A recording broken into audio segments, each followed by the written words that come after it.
Good to go? Yeah. Yeah. Cool. Nick Hill, St. Andreen, sitting down with Captain BJ White of West Valley Fire Department. How's it going? Doing well. So today we have BJ White, husband, father, grandfather. He's coming up on 28 years total in the fire service and 25 here with West Valley. In your career so far, you've been a firefighter, a paramedic, both tech rescue and hazmat captain. You were a SWAT medic for a couple years, and you are currently the fire training captain here in West Valley City. Yes, sir. It's been a busy career.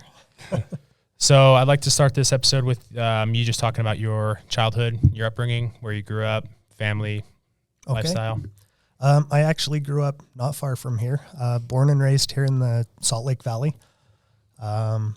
As a kid, came from a very large family. There are 8 kids in the family. I'm the second, the oldest boy. I have 5 sisters, 2 brothers. Dad started off his career actually in the floor covering industry. My grandpa owned a business over on Redwood Road and 21st South and built it there when there was absolutely nothing in the area. His friends made fun of him because it was clear out here in the middle of nowhere. Said, you'll never make any money. And he actually owned the rights to the frontage road over there and owned the property from there to Jordan River. Oh, geez. So that's where Dad started, is in the floor covering business. And then he decided to get into the fire service. He loved that. And so I was raised around that lifestyle. So it was kind of fun, different, growing up with the shift work. And so as a kid, I remember sitting in the window waiting for Dad to come home from work. He had this old beater truck that you could hear from Redwood Road driving home. We, excited to see him because we hadn't seen him for a while. So it was just kind of a unique experience. Like I say, lived here in the Valley my entire life. Fast forward years later, I grew up there. It's in the Poplar Grove area. For the originals from the area, that's actually between Glendale and Rose Park. So I played soccer in Rose Park Junior High, and went to Glendale Junior High for education. Went up to East High for high school. Was a swimmer and played water polo up there. I also been involved musically, a little bit of microphone work before. Singing, played a few instruments. So that's little known facts. I was a cappella president, madrigals, good times back in the days. Dang. So, So you're a dork, is what you're saying? I was big time nerd. It still continues today, but I hide it a little bit better. And then my family, just after I graduated, they moved out to Riverton. And so I lived out there for just a couple of years. When I got married myself, I moved right back into the same old neighborhood. It's actually a family house that I used as rental property. It's actually where my dad was living when I was born, and it's where I started my family. So little family history I like to kind of brag and talk about. Yeah, it's very cool. My son is Joseph Richard White, the 4th. It's 4 generations of Joe White born while living in that house, and we're all 25 years apart. Oh, geez. All of us born at LDS Hospital. It's crazy. So we were going to go with a different name, decided with that much family history, kind of had a hard time breaking away from that. So we call him AJ, much the same way I'm called BJ. It's just a nickname so that we can differentiate. Yeah, that's, like I say, we moved back, and I've lived here in the Valley the whole time, and now we're living out in Harriman. So, Geez, no pressure on him when he has a son, yeah, huh? no pressure. I don't know if he'll continue that. Yeah. He actually is down in St. George now. So I have 3 kids, boy, girl, boy, and they're all grown. My baby boy is going to be 20 this year. Makes me old. I'm Dang. a proud new grandpa as of last October. So sweet little girl, Hollins. Nice. Congrats. Thanks. How's that life now? Life is good. It's strange. I'm not old enough to be a grandpa. I don't feel like I should be a grandpa, but it's actually a lot of fun to watch my kids doing some of the same things that I did and sharing some of those experiences where I want to jump in to help and give them advice, but at the same time, it's fun to watch them suffer and learn. Oh, yeah. I'm sure. Yeah. Nice. So you said your dad was a fireman, and was he in West Valley his whole career? Dad's fireman. He actually started with Salt Lake County, and I don't remember exactly the year. I think it was somewhere around 79. To give you an idea of how far back that was, Utah didn't have paramedics anywhere in the state until I think 76 or 77. So it's really early in the fire service and medical service that way. And he worked for Salt Lake County for a couple of years. And then when West Valley City incorporated as a city, he thought that would be a good opportunity to switch over at that time and start his career here. And he switched over at that time and worked for West Valley and promoted up through the ranks to a battalion chief. And he was here for, I believe it was 38 and a half years before he retired. Dang. So it was interesting to see. And that's actually part of the allure that brought me to West Valley. Like I said, as a little kid growing up, sitting on the couch waiting for Dad to come home, you could hear his old beater truck coming, ratting on him just a little bit. We were ambulance chasers just a little, fire truck chasers. I remember him getting a scanner when I was a kid, and we would scan the dispatch channels, and anything that was close by, we'd just happen to wander over just to see what was going on. And I'm sure he'd want to volunteer and pitch in, say hi to some of the guys that he knew, that sort of thing.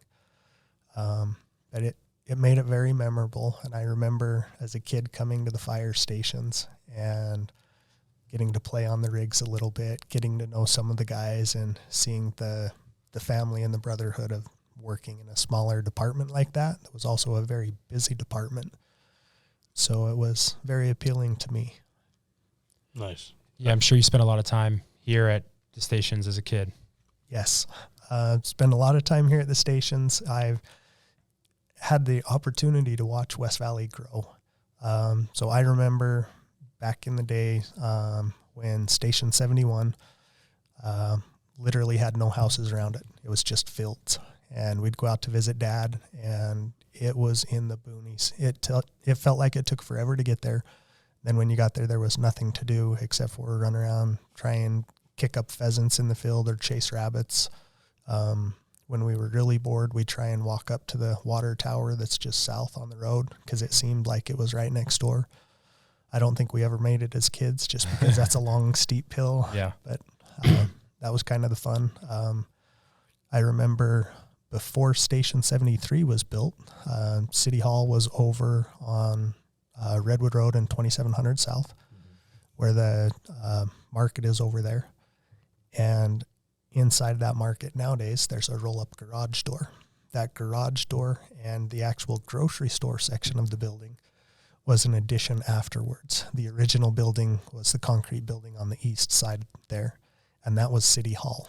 The roll-up garage door was actually the bay, and that was the city shops and the one-room bay for the fire engine that was parked inside.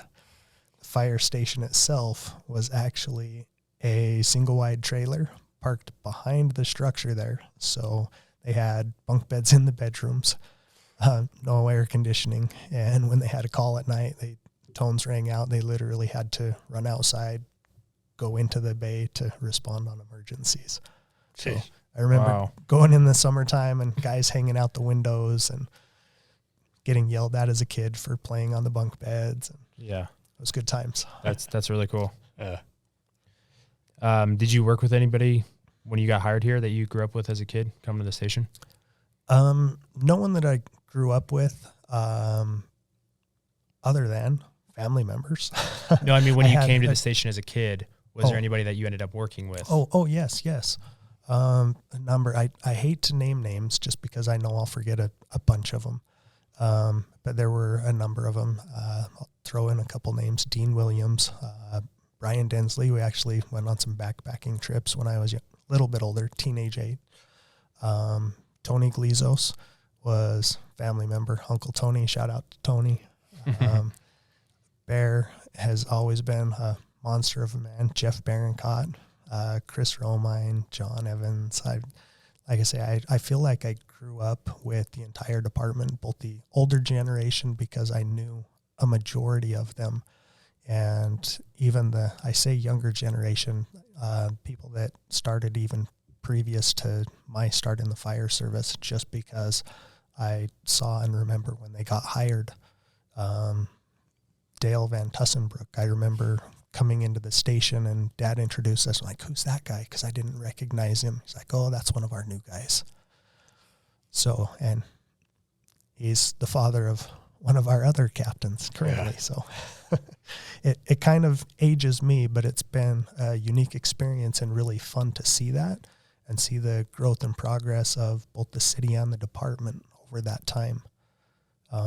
For my career, started with the county as well, and it doesn't seem that far away. I started back in 98.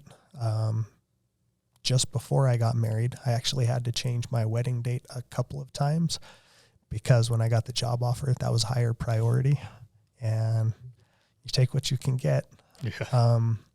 I got a phone call I started off and I was an alternate. So they called me in January and said, hey, you don't have a job, but we want you to come to orientation, which I thought was a little bit strange. And I had resigned myself to the fact that I was going to have to retest because I had no background or education in the fire service, did not have any certs. I was not even in EMT. I just was tired of being a bum and wanted to chase the career that I wanted. And I've always wanted to be a firefighter since I was 5 years old. I like the excitement. I like not having to be in an office and like the opportunity to make a difference. And so when I decided that it was time to grow up and quit being a lazy teenager, when I started to test, that's how I started that process. And then they called me on Friday at 11 o'clock in the morning and offered me a job and told me that I would be starting on Monday. And so I asked at that point, I'm like, okay, because of the short notice, will I still be required and held to the same standard for uniforms on day one? They told me I had to talk to the training chief, Chief Park, and gave me his phone number. So I gave Chief Park a call, introduced myself, and said, I just barely received that phone call and the job offer. I'm super excited to work for Salt Lake County Fire Department. Is there any chance that I can have any leeway on day one? I'll have all the uniforms by day two for sure. And he told me, White, you said? White, if you don't have full uniform all the way down to the belt buckle, which you have to come in and see me in order to get, don't bother showing up. And hung up the phone. So I went in and told my boss at noon that I was going to be quitting, starting in the fire service. He said, great. How much time do we have with you? I said, you don't. I said, because unfortunately I need time to get uniforms as well. So this is my notice and I'm leaving early for lunch and I won't be coming back. So kind of threw it out all on the line there because I knew I would not have a job if things didn't work out. Went to the county, went through their program and really enjoyed it. They have a good program. Really enjoyed working there with the guys. There's some phenomenal people there. But when I got off probation, as I was starting to get into the career, they have some stations that were a little bit slower, didn't have the same call volume, and I did not like that aspect. I wanted to be busy, wanted to be pushing myself. And I was put at a fire station with 2 other firefighters, and the straw that broke the camel's back, they were complaining because of how busy we were and so frustrated about the last shift. We had run 2 calls. One of them was at 6 p.m. and one of them was at 8:30, and that caused them to get up out of bed. Drove me nuts. For those of you that aren't aware, I'm kind of a night owl. So midnight is way early for me. And so I didn't want to spend my career there. At the time, West Valley, they had just opened their 4th station here. Station 74 had just opened up. I believe it opened in 1997. And Station 73 has always been home sweet home for me because of growing up here and watching it being built and developed. Station 73 was averaging about 20 calls a shift. And so... And that was 24-hour shifts back then. 24-hour shifts back then. So 20 calls, and that was what I wanted to do. I wanted to just run my butt off, be involved in as much as I could, actually practice the skills, both fire and medical, and have a fun career, hopefully make a little bit of a difference. So that's when I applied and moved over to West Valley City. So, nice. How old were you at the time? Oh, I was 24 when I came to West Valley. So started in the fire service just before I turned 22. Like I say, we had to change wedding plans just for the higher dates. But yeah, it's been started as a baby. Nice. No experience, no real education, no fire certs, was not even an EMT at the time. When I went through the county's program, it was a 15-week program, if I remember right. And at the end of that 15 weeks, the guys that already had their EMT certs or paramedic certs went out onto the floor. And they told me I had to take the EMT class. I'm like, okay, great. 100-hour class. You have 2 weeks to complete it. So I did 10 hours a day, 5 days a week to do the classroom portions. And then as soon as the classroom was finished, I had a test the Saturday, the day after class was over. And they said, you get 1 attempt. If you fail the test, you lose your job. It's like, you can go retake the test if you'd like to get your EMT certs, but you will not have a job here. So a little bit of pressure. But it also caused me to be high drive because this is what I wanted to do. So anyone not make it? That was my start. No, we made it. Everybody? Everybody made it through on that, yeah. Does make you wonder, though, Yeah. how often that happens. Yeah, it's kind of an anomaly. And the other thing that's kind of funny is, like I say, it's not that far ago, but when I started, we were still riding in open cabs. So sitting backwards, open to the elements. It's kind of an interesting experience. Was that with county or here in West Valley? Both, actually. Really? We had rigs both places. Wow. Or like that. I did get to ride tailboard one time with county because we were out doing fire hydrant inspections. We'd actually operate and work all the hydrants, work the gates, make sure they were functioning properly. And we had a medical call come in that was just a couple of blocks away. Mm-hmm. And I jumped on the back, we had a little oil can that was full of oil and graphite to help lubricate the threads, hydrant wrenches, and I grabbed all that, threw it on the tailboard, jumped up there just to hold it in place, said, "I'm ready, Cap." He yelled at me to get inside. I said, "I'm good, we're just going a couple blocks away." And he paused and hesitated for just a minute. I said, "All right, if you fall off, I'm going to kick your ass." "Got it, Cap." So he let me ride tailboard. That one time in my career was kind of fun. Damn. That's cool. Nice. What was so what year did you get hired with West Valley? You said 97? I started with the county. It was in 97. 98. Yeah. Okay.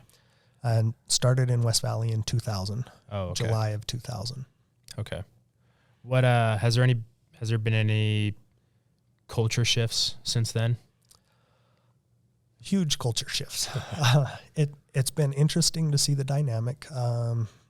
The brotherhood's still there, and the brotherhood's still the same. But we've gone away. We're working ourselves out of a job in the best way possible for the citizens. So because of education, because of building construction standards, we don't have as many fires as we used to have. It was literally almost every go-round working on the Kelly schedule. During that 3-shift period, we'd either have some type of fire or some type of major trauma. So it was a weekly occurrence, which was a lot of fun. And it caused for some closer bonds and camaraderie. The other thing that I really, really enjoyed early in my career, there was a lot of basketball that was played, a little bit of volleyball, smoochie ball, which is kind of like ultimate frisbee, that was played with a volleyball so that you couldn't throw it very accurately because it would spin and curve off. And the entire department would get together at the park off of 4400 West and about 3300 South. Okay. And so it's central to the city. And we'd go over, and that's what we'd do for PT, and just run our guts out and respond from there. So it built up really good camaraderie because you'd get to know everyone on the shift. And when you had callbacks or shift trades, you'd get to know everyone on the other shift. So it was kind of a small town feel to a growing city department, which was unique. And then as time has gone on and the city's spread out and our population of the department has grown, it's caused limitations that way. So you don't have the same type of tight-knit groups. There are a lot more of the small cliques where you've got the same good, strong friendships and we share the same interests and bonds, but not necessarily the same immediate circles, if that makes sense at all. Yeah, The absolutely. way I'm explaining. What, so in 2000, how many rigs? There's four stations. So in 2000, I tried to look to get the actual count so that I'm not a liar. But in 2000, there were 4 stations. We did not have ambulance service at the time. We had a paramedic rig that ran with 2 people off of it out of the station here. We only had, I want to say, 1 aux at the time for the city. I can't remember, to be completely honest. But the entire department, I believe our population for guys on the floor was 33, 31, somewhere in that area. So you had about 10, 11 guys per yeah, shift. 10, 11 guys per shift. So it made it difficult to do shift trades. Yeah. If anybody's I'd going say on so. vacation. Yeah. Like I say, it made it really easy to get to know everyone. Oh, yeah. Where nowadays we have more than what the entire department was on a single shift. Yeah. So That's wild. growing pains, and like I say, it's also been fun to watch. I'm sure. Yeah, Good to be a part of. every 5 to 10 years is a drastic change since Yeah. you've been here. Yeah. Dang. So one of the things that was really funny, and I didn't understand early on with the county, because the county at the time had, I think, around 350 to 400 employees. That included the administration. I'd run into guys, even after I had been there for a couple of years, as I was getting ready to test and come over to West Valley, run into guys and they'd ask who I was. Like, who are you? I've never seen you before. And I thought that was really strange. Now, as our department's growing after all these years, you run into the same type of things. Like, I've heard your name, but I haven't met you, and it's been months. Yeah, if you're on a different shift at a different station, you never cross paths unless Yeah. you're working a trade or call back with somebody. Yeah, Even if you don't leave the west side versus the east side, like, Yeah. yeah. yeah, There's guys on my own shift, I don't know. yeah. That's wild. So it's kind of strange. Like I say, going from the small town feel where you knew everyone and knew about all of their dirty laundry too. Yeah. Who had a broken dishwasher and who needed help. Yeah. Yeah. Good times. So were you a medic already when the ambulance service started in 05? I went to paramedic school and finished in 04. Okay. How How did you feel about the ambulance starting? Personally, I didn't like it. Then I knew it was a necessary evil and direction it was going, but old school, my passion's always been with the firefighting. yeah. Did you go to medic school by choice then? Or? Yes. Yeah. Went to medic school by choice, and because I'm greedy, I could see the writing on the wall that was the direction of the department, and I figured I might as well get a pay raise for doing the exact same job rather than doing that work and working for the EMT wages. Yeah. A little Yeah. bit greedy that way, but there was a method to it. Great, you're smart. Good experience, Both. good knowledge. Yeah. Yeah. I remember when I was pretty new, I was kind of on the fence about going to medic school. I didn't know what I wanted yet. And somebody explained it to me that same way. Like, you're going to do the exact same job. You're going to go on the exact same calls. You might as well get paid for it. Yeah. And it's been good. I've had some good experiences, some calls that I felt like we made differences on. It was just great to have that knowledge and understanding, because it helped with not only the treatment of the patient in the street, but an understanding of what they were potentially going to be doing in the hospital as well. And so you could help set them up for better long-term progress and treatments. Yeah, for sure. That's funny, because me getting into this job was to be a paramedic, and having to become a firefighter was just another one of those obstacles. I was just like, or another hoop I had to jump through, you know? I was like, okay, I guess, like, I'll fight fire too, whatever. The necessary part of being a medic. Yeah. Yep. See, I was the exact opposite, where want to do the fire stuff, want to be a truckie. I've had a lot of experience, a lot of time on trucks. When we first started, the bids weren't with the station. They were actually on rigs. Oh. So my first bid was on Ladder 73 as a new guy. And it upset some of the older guys because they had gone to medic school and they were not allowed to take that bid. So why is the new guy getting that? Well, because you're educated. Sorry. So yeah, sorry, not sorry. Yeah. I'm grateful for the opportunity and Nice. get to do trucky stuff and break things and be thanked for it. And they were three-handed back then as well? Most days. Most days. There were times that they were two-handed. And again, just before I got hired with West Valley, I stopped by to see Dad. He had no idea I wanted to be a firefighter, other than, you know, the childhood dreams, but he wasn't sure that that's what I actually wanted to do. Because out of high school, it was like lifeguard jobs, working with friends, just to kind of hang out and get paid, that sort of thing. And I was just enjoying being a kid and didn't want to really jump forward into an actual career, because I knew the requirement and the ask that it would be both for the time and as an individual. Didn't want to grow up. I wasn't quite there yet. So when I finally decided to make that leap and told Dad, he was a little bit surprised. So he hadn't helped me or anything as far as getting into the fire service. But just before I came to West Valley, I stopped by to visit him and told him, yeah, I tested and I've decided that I am coming to West Valley if they'll give me the opportunity.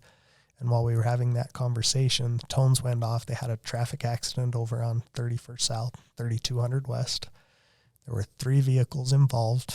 Of course, we didn't have ambulances at the time, so Gold Cross was responding from who knows where.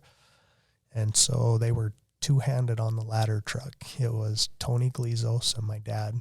And I jumped in the back to go on a ride along with them. And because I didn't work for the city liability reasons, they didn't want me doing any patient care, but they handed me a clipboard so I could do paperwork documentation for them while they were treating the patients. So it's a little bit of West Valley's tradition where we try and do more with less. Yeah. Sometimes we say it tongue in cheek. Sometimes that's the actual reality. Yeah. So it's been nice seeing the growth that way too, and improvements. So Yeah, that's wild. That's So- wild to think, considering we have a guy who was on a ride along that now works for us during a major incident in our department, you know. yeah. But yeah, story for another time. Sorry, Sam. What? So your dad didn't necessarily have a hand in getting you into the fire service. So what is it exactly that made you take that leap and want to do this? Just from watching him, when I'd visit the stations, playing with the rigs, being able to cruise in the big red trucks, honk the horns. That was back in the day when they actually had the pull rope for the horn, actually had bells on the bumpers to ring, just because that was the tradition. I thought it was strange that West Valley had white rigs back at the time, but it made sense to me too, because West Valley was so busy, and as a growing city, they had done that intentionally. Because every time there was an incident, the agencies that were responding weren't always getting the credit. But with the white rig with the red stripe, everybody knew that that was West Valley. So it was good advertising that way. So, yeah, he had no idea at the time. And it was just that camaraderie, the being able to run on all the calls, that high call volume. That was kind of the draw and the allure. Yeah. Okay. Just being around the environment and Yeah. knowing that you enjoyed it. Yeah. And a surprise to him. Yeah. Who are you pretty close with your dad still? I am. You are? Yep. He's the one that inspired me to do it. Like I say, he's always been a hard worker. Work is actually his hobby. He doesn't have a lot of other hobbies. He likes to do projects. So if he wasn't working here, he'd be working on projects for here at the stations, or then he'd go home and work on the projects at home. Like I say, did carpet installations, and I would help him do that for a number of years. The JCPenney's office building downtown, 14 floors. We replaced the carpet on every floor in every room in that building multiple times. That was one of his contracts that he'd have. And with some of those, because they were law firms on the upper floors, the banks on the main level, you couldn't go in until after business hours, and the job would have to be done by the next business day. So there were days that we would work through the night, which is probably part of where I have some of my sleep issues. That was just what I grew up with. That was normal.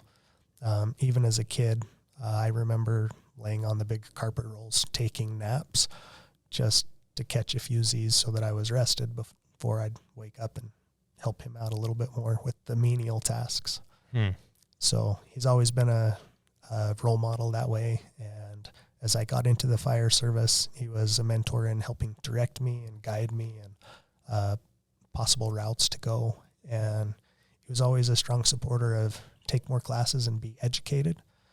And he said, there's two reasons for that. Number one, not only does it make you a better person and more knowledgeable so that you can be better at your job, but more importantly, it's so that you know that your supervisor is making the right decisions for you. So you should try to be as educated as your supervisors just to make sure that they're in the know and keeping you safe. Because again, in those early days, you may or may not be understaffed. And it was still the high risk, high reward job that we do.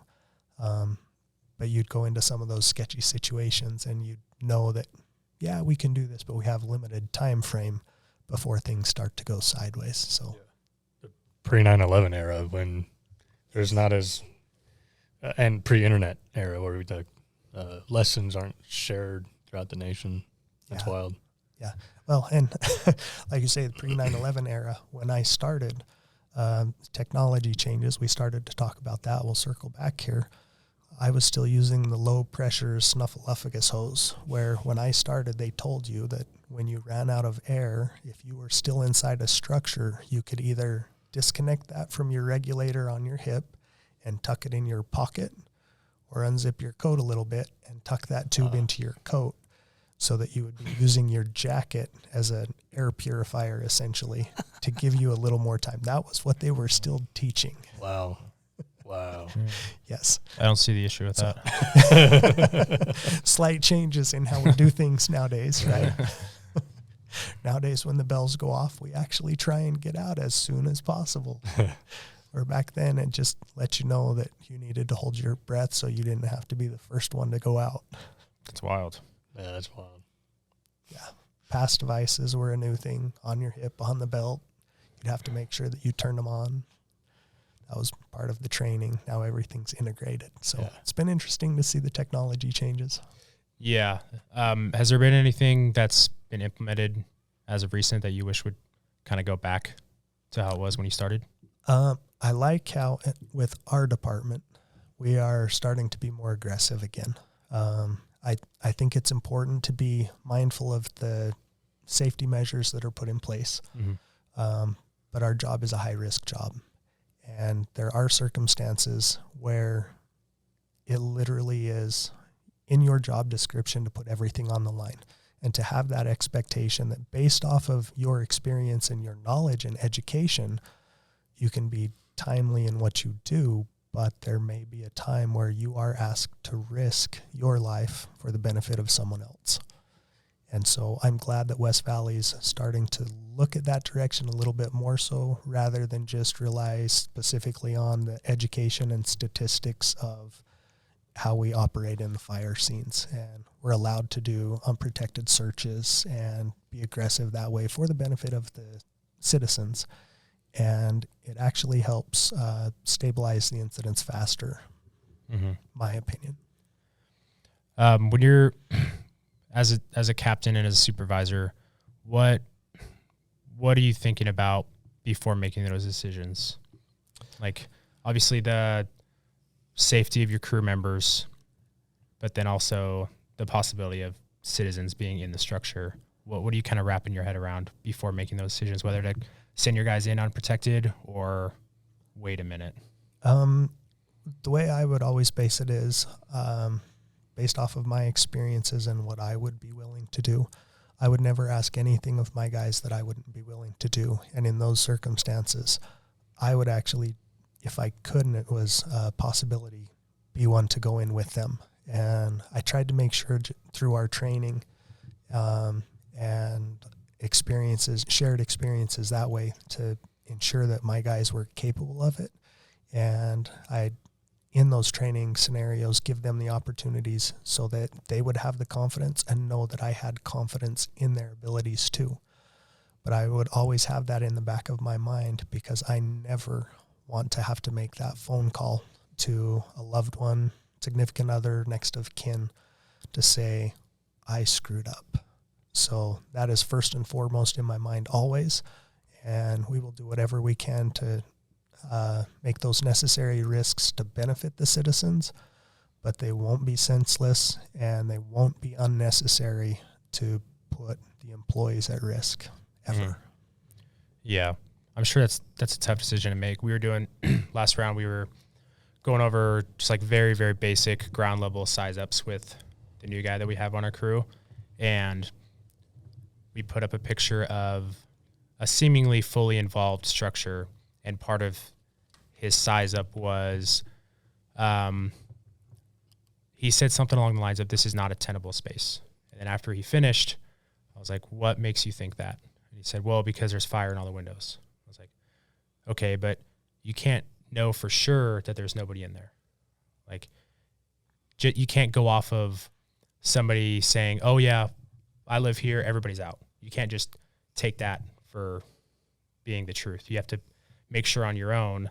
And I use the example of, like, when we go on scene for a medical call, we always take vitals just in case. We're not just going to take somebody's word for it. Like, oh, my blood pressure is usually fine. My sugar is usually fine. We're going to check it anyways, just to be sure. Like, trust but verify. You would feel pretty terrible about yourself if you went to a house fire, the occupants were outside, said, hey, nobody else is in, and you took their word for it. You didn't search, and there was somebody inside. You would feel pretty shitty about yourself. You know? Yeah. When I was doing fire investigations years ago, I had to investigate a fatal fire. And that was one that they actually knew the occupant was in, and they were just unable to get in time. And I will never forget the looks on the firefighters' faces, just because they were unable and unsuccessful in getting the victim out. And it was the same type of deal. Fire was in the same room as the victim. But it was one of those that they multiple times were going in after, and didn't find her on the primary, found her on the secondary, and it was too late. And it was probably too late on the primary, but they still were kicking themselves just because. Sure. I mean, it's like a medical, missed. right? I mean, it is a medical. There's a fire involved, but it's just like any other medical, I should say, where you lose someone, even if it's like 99% of the time, yeah, you can have done anything, but it still sucks. Yep. And it's that hindsight where you constantly play the shoulda, woulda, coulda games and try and armchair quarterbacks. What could I have done different for a different outcome? Yeah. Yeah. Difficult situations. Yeah. But that's the job is difficult situations. Yes. Who would you say were your biggest role models in both the fire service and life in general? Like I said earlier, my dad was probably my biggest role model. Taught me how to work, taught me how to be passionate about work and enjoy it. Taught me about sacrifice, taught me about family. Family is most important to me. Mm-hmm. And I've learned that family isn't necessarily just blood. And so I've tried to adopt that aspect as well. So in the firehouse, we had family time, forced family fun. When I was up at Station 71, we literally would put on slippers sometimes and walk down to 7-Eleven for snacks at night. Movie nights in the firehouse. And I've just always enjoyed the family aspect, the relationships that you build, get to know each other on a personal level so that you understand even the difficult times that you're going through, so that nobody has to do that by themselves. Mm-hmm. The support that we get from home as well, my immediate family, my wife is the strongest person. Sorry, I get a little emotional. Strongest person I know, biggest supporter, and I could never do this without her. So I have to give a shout out to Liz just for supporting me for all these years. Nice. Yeah. So that's, man, and to put it, I don't know, there's no other way to say it, but other than that, like having that good support system at home, I mean, having that is rare, and knowing that it's good is even rarer, or not taking it for granted, like, yeah, I get that. Definitely don't take it for granted. That was another thing that they told us years ago in my orientation. They said, take a look around the room. Most of you guys are going to be divorced before you're done. And I believe the divorce rate back then was over 50% of the guys that came into the fire service. So we knew it was going to be an uphill battle. But I've, knock on wood, I say we got married just after I started in the fire service. I'm still happily married. Nice. Nice. It's good Some to hear. days I'm sure she'd like to kill me, but if you had to put up with me all the time, you'd probably feel the same way. No, it's funny. I don't know if you're familiar with like Lane Hilton's class that he does. I actually grew up with Lane. Yeah. Lane was best friends of my uncle. Oh. So I've known Lane since I was a kid. Nice.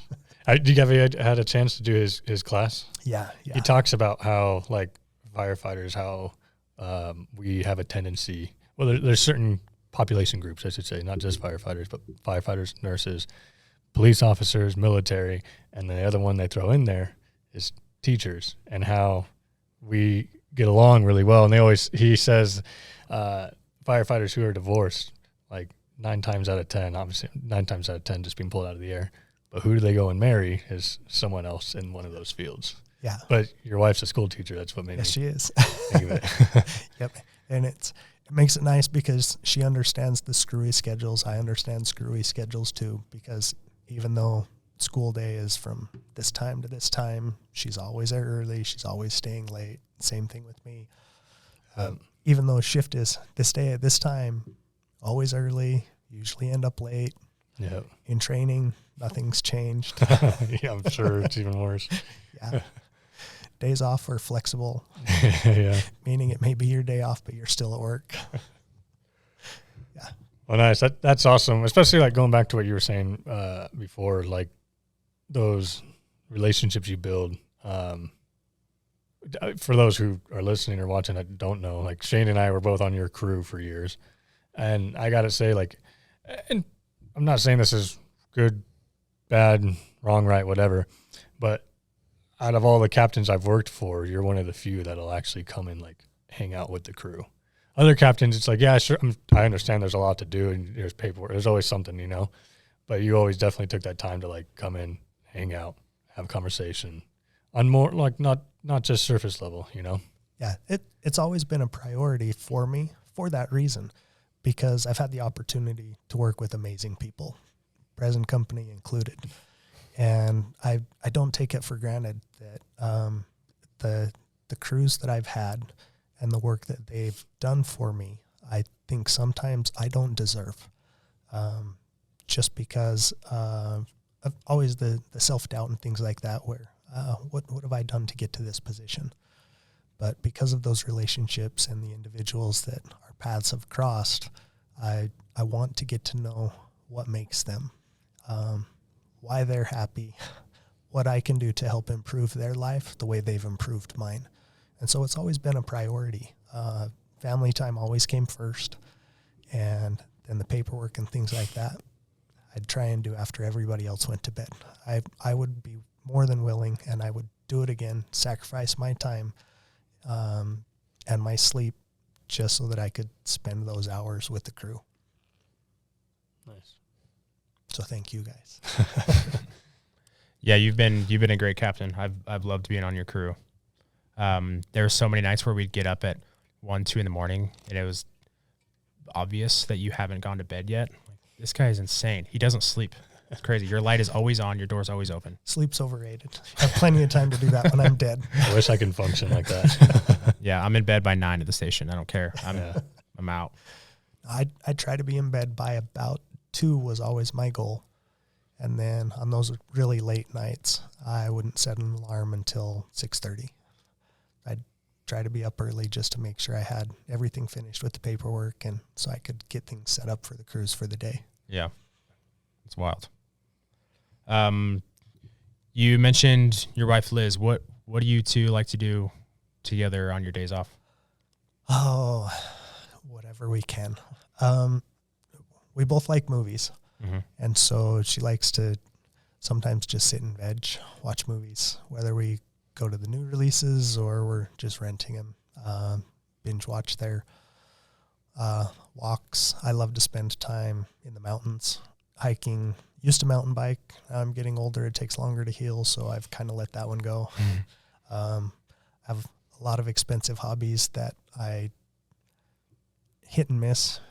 Undiagnosed ADHD. So fly fishing, I've done a little bit of fly tying to go along with that, like say camping, backpacking. If you really want to be ambitious one day, a good day hike is Kings Peak. Do that as a day hike. It's about a marathon at the highest place in Utah. Brutal. Yeah. Fun times. Water sports I've always enjoyed. Everything from simply kayaking, river rafting, to water skiing and boating. I loved water ski. That was one thing that, as a side job, if I could, I would have been a professional slalom skier in my youth. Started slalom skiing when I was 11 years old, and I haven't touched 2 skis since. It's been a good time. Wintertime, snowboarding occasionally, but I try and chase the heat. So now that my son lives down in St. George, we go down there quite often. Nice. Yeah. A little bit of everything. Just anything to get my mind off of work, and so I can focus on the family and focus on how her week has been and what the kids are doing. And soccer coach for a while, gymnastics with the kids, trampoline, teaching the kids how to do stupid, reckless things that way. I always had the attitude, I didn't want my kids to hide things from me. So I always told them that if you have something stupid you want to try, tell me about it, and we'll try and find a safe way to do it or try and improve it. And so that's been fun. Got my kids into parkour a little bit because of that, so jumping off of houses and buildings, and wow, good times. Double backflips on the trampoline. I can help you with that if you need help. I'm good. Thank you. You mentioned a few times that you used to go in and help Liz in the classroom. Are you still doing that? Yeah. Anymore, I only do it usually once a year with her for fire safety stuff. In October, I'll go in and do class presentations with that. If she needs a little bit of help, then I've been willing to go in. She just hasn't utilized me as much just because we both have busy schedules, and I think she just tries to avoid giving me extra work just because she's a sweetheart. But I've gone in and helped some of her students with math tutoring and things like that just as an aid. And that's kind of my plan for the future. Yeah. As I get closer to retirement, I don't want to be a burden on my crew. If I get to the point where I can't physically do the job, that's when it's time to retire. but I'm still having fun and enjoying it. So I don't have an immediate date in mind. But as a teacher, she can actually work a little bit longer. So I'm hoping that if I have to retire before actual retirement age, then we'll just utilize her job for benefits, and I'll go in and help her in the classroom so that she doesn't have to do the early mornings or late nights and help grade all the papers and do all the menial tasks for her. Nice. So that way we can enjoy life and travel during the summers. We try and do that, and we play quite a bit. So Yeah. that's what we decided this year for our Christmas. We wanted experiences, not just things. So this year coming forward, we have season tickets to Hale Center Theater, season tickets to the Bees games, going to a few soccer games, plus some trips planned for St. George to go see the kids and our granddaughter. Sweet. You guys do a yearly anniversary trip, right? Or you try to? We do. It's just to get away just for the two of us, and it's been everything from almost stay-at-home vacations where we do something locally to traveling. Like last year we went to Boston for a week. A couple days in Boston, and then we toured up and down the coast chasing lighthouses and just enjoying all of the history back east. We've been to Hawaii. It's actually really fun. It was really strange. A couple of years ago, we went to Universal Studios in Florida, just the two of us. And it was fun not having to chase the kids around or run where they wanted to go. And we got to do a little bit of people watching and make fun of all of the other parents that were herding their children. It was just low key and ride the rides, go on the experiences. We went swimming with manatees, a little bit of scuba diving, that sort of thing. I think it's important to do those types of one-on-one activities just to help the relationship, and it makes it fun so that she can tolerate me. That's got to be interesting. Is it bittersweet, or is it unexpected in any way as far as this time in your life and career? Like, kids are out of the house, you're in training, not running calls. Like, is it? How do you feel that? Very strange. It's very bittersweet. I miss hanging out with the crews. I miss having to do paperwork at 2:00 in the morning. Just because being stuck in the office over here in the training building, I don't get to see everyone all the time. So when I do, I cherish those moments. It's very nice not having to respond on those. I purposely through December did not take any callbacks at all, because I just celebrated my 1-year anniversary of not running 911 calls, which was really strange. Nice. I still work the concerts and special events, so I've had a little bit of patient interaction, but it's been a very nice break, but at the same time, I do miss it. I feel like there's a small void right now just because I haven't been able to participate. But at the same time, it gives me a little bit of a glimpse of what the future and retired life is, which is very sweet. It looks good? It looks good. Yes. You think you'll finish in training, or? I'm still not sure. Yeah. If I have my way, and I don't have an exact date for when I'm going to be done. Right. As long as I'm still doing good things here in training, I'll stay maybe to see the new training facility, just to put a little bit of my fingerprint on that. Yeah. But if not, or if they ask me to go back to the floor, I'm okay with that. If retirement comes sooner than expected, then what I would like to do is come out and do a bid at Station 71 as a hazmat captain, so that I can get the team back together, hang out with my crew. But at the same time, I would like to do an immediate swap with whoever the captain is at Station 73, because that's home sweet home. That would give me the opportunity to work with more guys for my last year or so. Spend a few months at 73s so that I get to work with that crew, and then go out to 71s with the crew that I bid with and enjoy the last days, last hoorah with them. That's kind of the hope and maybe plan. but I don't have an exact date of when. That's gotta be cool though. That part of your career to be able to plan it out that way, and Yeah. kind of have some options. I joke and tell everybody I'm one bad day away from just leaving. Definitely in the KMA club, which it's a really nice place to be, because I think it allows for very open and honest communication, because I'm not worried about promotions anymore. Right now I'm more worried about the guys and preserving and protecting the culture that's been built here in West Valley and all the things that we fought for, everything from staffing to wages, benefits that we have, the things that we enjoy. Sometimes it's easy to sit back and look at things and go, why are they like this? Sometimes I know the why, and it makes me giggle.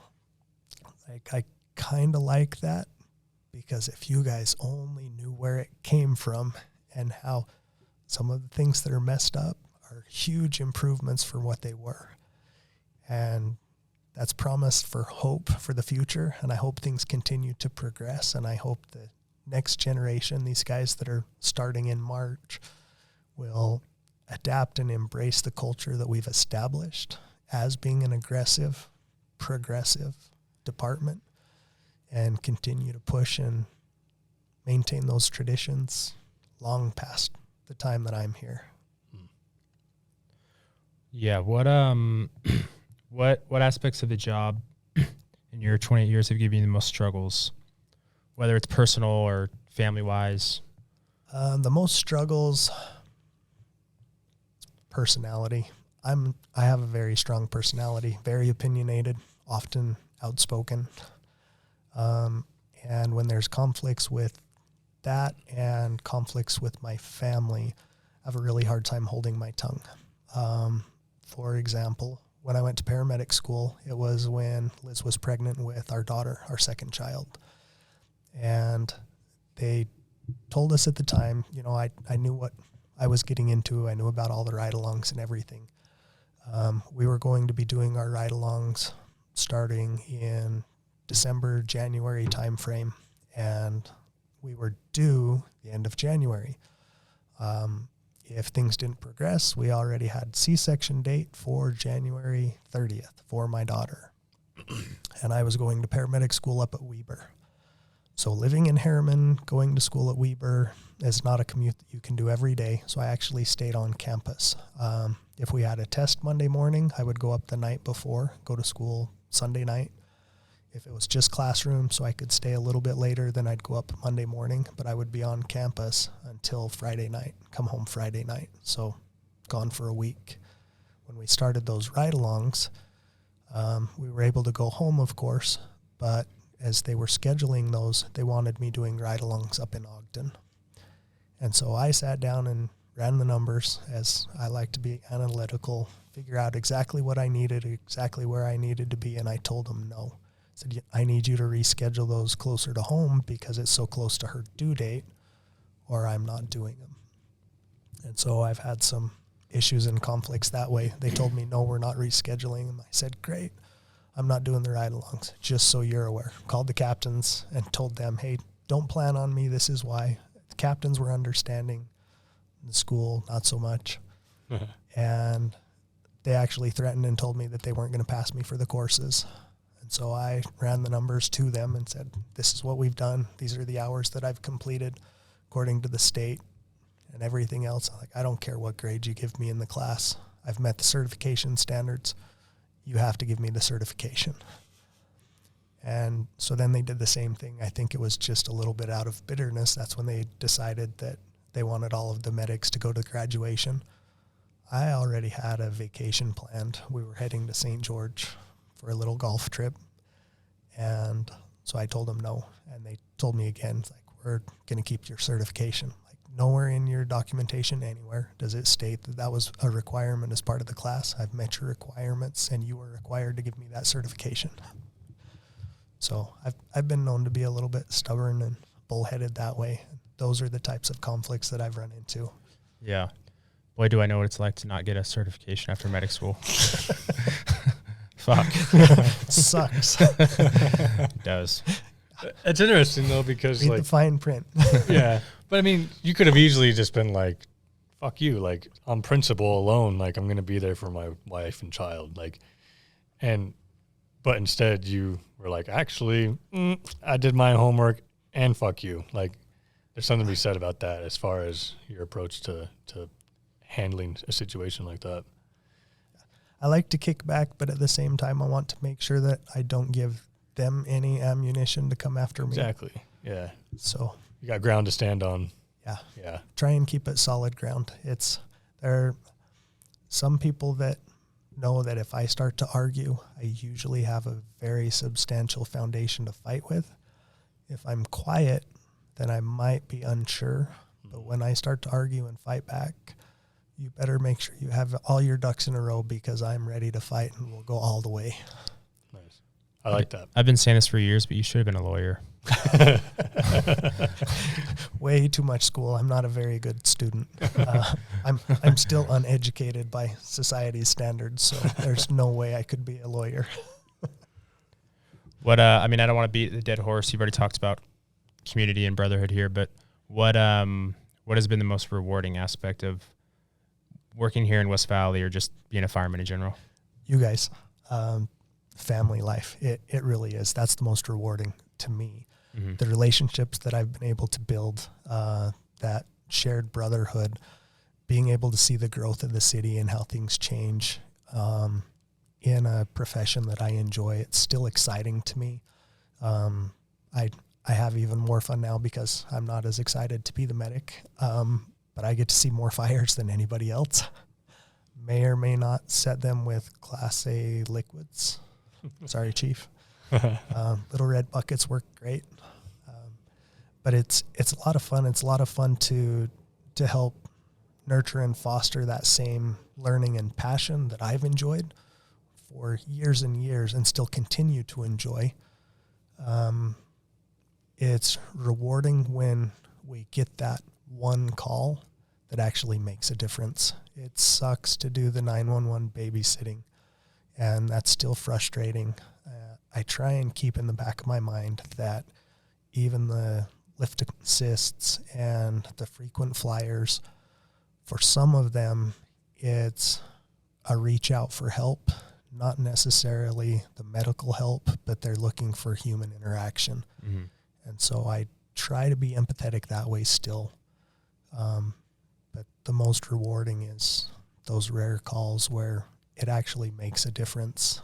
The relationships that I've been able to develop and enjoy within our agency and other agencies, that's the part that just keeps me coming back. It's you guys. Awesome. Well, I'm stoked for you to come back to the floor after you're finished with training. That'd be pretty awesome. Yeah, fun times. We'll figure out ways to get in trouble. That's cool though. Now, like, I mean, you've obviously have been a part of this place even before you worked here. To see it come from such a long way, and many changes over the years, and now here you are in training, having your hand and putting the guys that are still coming into this career into this department. I mean, yeah, that's wild story, wild journey. It's been a good journey. Yeah. I say not done yet. Yeah, Many more years possibly. We'll see. nice. Do you have anything else, Nick? No, I got nothing. You, Cap? No, sir. Thanks for having me. I've enjoyed it. Yeah. Yeah. Thanks for coming Thanks on. for I being a appreciate part it. of my journey. Yeah. Thank you.